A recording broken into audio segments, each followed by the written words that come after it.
ಹೊಳೆನರಸೀಪುರ ಪಟ್ಟಣದ ಹೇಮಾವತಿ ಕ್ರೀಡಾಂಗಣದಲ್ಲಿ ಕ್ಷೇತ್ರ ಶಿಕ್ಷಣಾಧಿಕಾರಿಗಳ ಕಚೇರಿ, ಕ್ಷೇತ್ರ ಸಂಪನ್ಮೂಲ ಕೇಂದ್ರ, ಶಾಲಾ ಶಿಕ್ಷಣ ಇಲಾಖೆ ಮತ್ತು ದೊಡ್ಡಕಡನೂರು ಜೆಎಸ್ಎಸ್ ಪ್ರೌಢಶಾಲೆಯ ಸಂಯುಕ್ತ ಆಶ್ರಯದಲ್ಲಿ ಹಳ್ಳಿ ಮೈಸೂರು ಹೋಬಳಿ ಮಟ್ಟದ 2024-25ನೇ ಸಾಲಿನ ಪ್ರೌಢಶಾಲಾ ಕ್ರೀಡಾಕೂಟವನ್ನು ಆಯೋಜನೆ ಮಾಡಲಾಗಿತ್ತು. ವಿದ್ಯಾರ್ಥಿಗಳ ದೈಹಿಕ ಹಾಗೂ ಮಾನಸಿಕ ಬೆಳವಣಿಗೆಗೆ ಕ್ರೀಡೆ ಸಹಕಾರಿಯಾಗುತ್ತದೆ. ಕಲಿಕೆಯಲ್ಲಿ ಏಕಾಗ್ರತೆ ಹಾಗೂ ಸಂದಿಗ್ಧ ಪರಿಸ್ಥಿತಿಯಲ್ಲಿ ಸಮಚಿತ್ತ ನಿರ್ಧಾರ ಕೈಗೊಳ್ಳಲು ಕ್ರೀಡೆ ಮಹತ್ವದ ಪಾತ್ರ ಕೈಗೊಳ್ಳುತ್ತದೆ ಎಂದು ಕ್ಷೇತ್ರ ಶಿಕ್ಷಣಾಧಿಕಾರಿಗಳಾದ ಸೋಮಲಿಂಗೇಗೌಡ ಅಭಿಪ್ರಾಯಪಟ್ಟರು. ಹಳ್ಳಿ ಮೈಸೂರು ಹೋಬಳಿ ಮಟ್ಟದ 2024-25ನೇ ಸಾಲಿನ ಪ್ರೌಢಶಾಲಾ ಕ್ರೀಡಾಕೂಟವನ್ನು ಉದ್ಘಾಟಿಸಿ ಮಾತನಾಡಿದರು.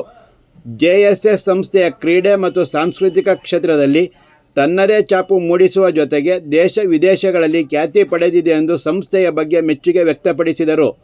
ತೀರ್ಪುಗಾರರು ಯಾವುದೇ ತಾರತಮ್ಯವಿಲ್ಲದೆ ತೀರ್ಪು ನೀಡುತ್ತಾರೆ. ಜೊತೆಗೆ ಸೋಲು ಗೆಲುವು ಸಾಮಾನ್ಯ ಮತ್ತು ಸೋಲು ಗೆಲುವಿನ ಮೆಟ್ಟಿಲು ಎಂದು ವಿದ್ಯಾರ್ಥಿಗಳು ಸ್ಪರ್ಧಾತ್ಮಕವಾಗಿ ಸ್ವೀಕರಿಸಬೇಕು ಎಂದು ಕಿವಿಮಾತು ಹೇಳಿದರು. ದೈಹಿಕ ಶಿಕ್ಷಕ ನಂದೀಶ್ ಎಲ್.ಎಂ. ನೇತೃತ್ವದಲ್ಲಿ ನಡೆದ ಕ್ರೀಡಾಕೂಟದ ವೇದಿಕೆ ಕಾರ್ಯಕ್ರಮದಲ್ಲಿ ವಿದ್ಯಾರ್ಥಿನಿ ಚಾರು ಹಾಗೂ ತಂಡದವರು ಪ್ರಾರ್ಥಿಸಿದರು. ಜೆಎಸ್ಎಸ್ ಪ್ರೌಢಶಾಲೆಯ ಹಿರಿಯ ಶಿಕ್ಷಕರಾದ ಸುರೇಶ್ ಪಿ ಸ್ವಾಗತಿಸಿದರು. ಸಹ ಶಿಕ್ಷಕ ಲೋಕೇಶ್ ವಂದಿಸಿದರು. ಚಿತ್ರಕಲಾ ಶಿಕ್ಷಕ ಸೋಮಶೇಖರಪ್ಪ ನಿರೂಪಣೆ ಮಾಡಿದರು.